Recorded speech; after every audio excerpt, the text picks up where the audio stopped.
yaadannudha yoomuu eeguut dhiphifata seenaa Golgotaa sana yeroo mara yaadata gaafa toftuudhee anaan luba baasuufii wanjoo cubbuu sana sakkoo gurraa kaasuufii anaan bilisoomsuufii man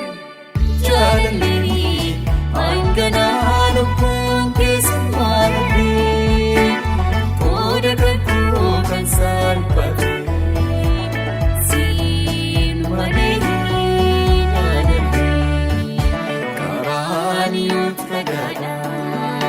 miidhama keebsinaaluu yoomuu sirraatiifata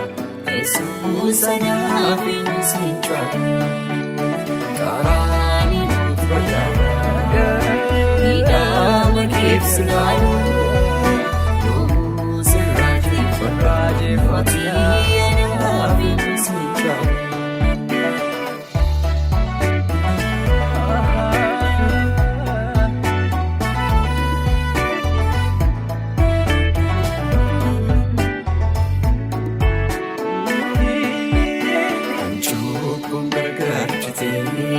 Miidhagni nafsi gidduu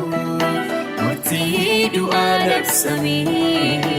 ilaalee utuun gaddu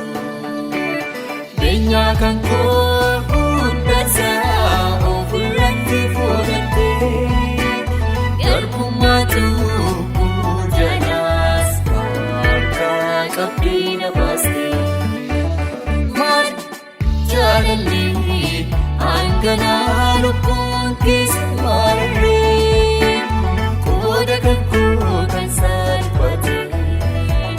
siin malee naannalee karaan yoo fagaadha miidhama keebsinaaluu yoomuu sirraatiifata Yesuus anaaf hin sincaatu karaan yoo fagaadha miidhama keebsinaaluu yoomuu sirraatiifata mootii anaaf hin sincaatu.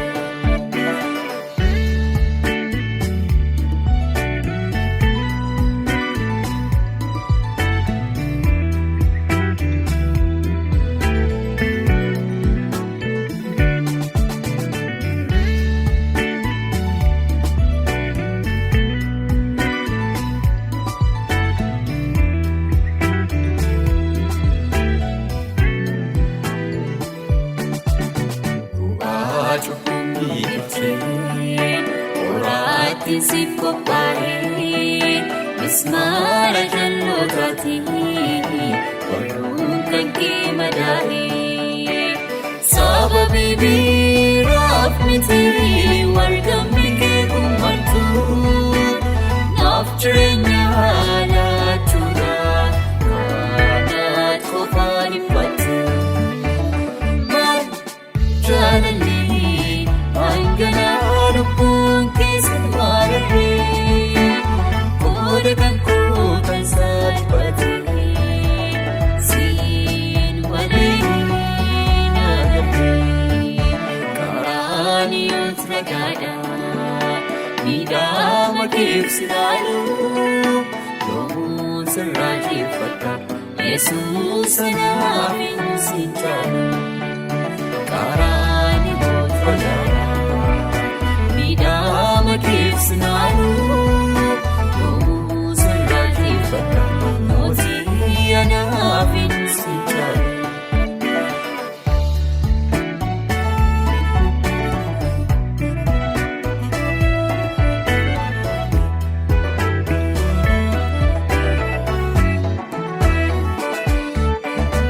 Afaanni kee jijjiiramee yemmuutti hirmaatamu cinaachi kee fannoodhaan eeguun yoo waraanamu cubbamaaf garaa laaftee abbaa tureetaa homaa beekaa.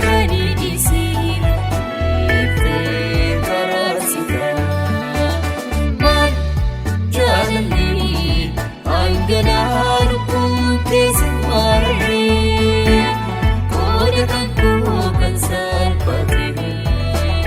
siin malee naagahee karaan yoo fagaadha miidhama keef sinaalu sirraatiifadha Yesuus.